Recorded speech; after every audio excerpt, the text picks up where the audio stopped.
Yan guys, bumabagsak na apps ba ang hanap mo? Napakaganda nitong feature sa ating cellphone yan. No? Parang nawala ng gravity. Bumagsak na lang yung mga application.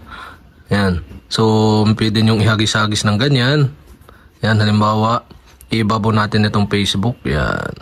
Yan. Pwede nating ihagis-hagis yan. Yan, at try natin magbukas ng isang application. Sample natin itong Messenger. Yan, alis natin yan. Yan, dito sa ibabaw. So, open natin. At yan, bukas yung ating Messenger. So okay guys, paano nga ba itong gawin ito na walang gravity na application? So okay guys, sundan nyo lang ako. Pero bago natin simulan, i-click nyo lang ang subscribe button at ang bell para updated kayo sa mga video tutorial like this. Okay, let's start. So okay guys, gagamit tayo ng application kung tawagin is 3D Launcher. Yan, ito siya. So kapag wala pa kayo nitong application, punta lang kayo dito sa Play Store at i-search nyo ang 3D Launcher. Yan. At hanapin nyo lang dyan at ito siya, yung 3D Launcher, yung kulay pink, yung Gravity Launcher. Yan. So install nyo lang sa inyong mobile phone. At once na ma-install nyo na, so ito na yung application, open nyo lang.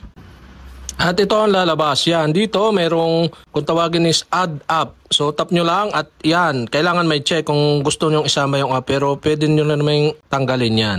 Hindi siya makakasama pagka wala siyang check, hindi siya makakasama dun sa mga application na may gravity. So okay, back natin. Tapos dito pwede din kayo mag-add ng photo at video. Dito naman sa settings, tap nyo lang yan. Pwede nyong baguhin ng settings, yung mga icon shape, pwede nyo palakihin palit, yung touch, drag, explosion, sounds, pwede nyo lagyan. Yan, marami pang iba. Tapos dito, may makita kayong preview, so tap nyo lang yung preview. At yan, makikita nyo yung preview ng application. Yan guys, so rolling application without gravity. Yan, parang naglaglag ng mga application, no. Yan. Itong using roller launcher, pwede nyo hindi na i-on. At dito sa baba, may makita dyang start. Tap nyo yung start. Yan. Ibig sabihin, naka-start na yung application. At i-back na natin. Yan. Pag sa baba may lumabas na ganito, tap nyo yung 3D launcher. Yan. Naka-ready na yung ating application na walang gravity. Yan guys. Oh. Kahit paanong ilagay nyo yan, oh, na rolling lang siya. Nasunod siya kung saan siya.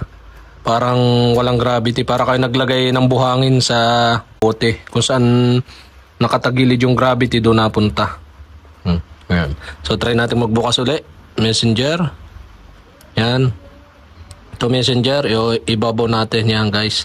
Tapos tap na natin yung Messenger. At magbubukas ang Messenger. So okay guys, ganun lang. Guys, kadali mag-create nitong application na walang gravity. Yan. So nakakatuwa siyang gamitin guys. Yan. Woo!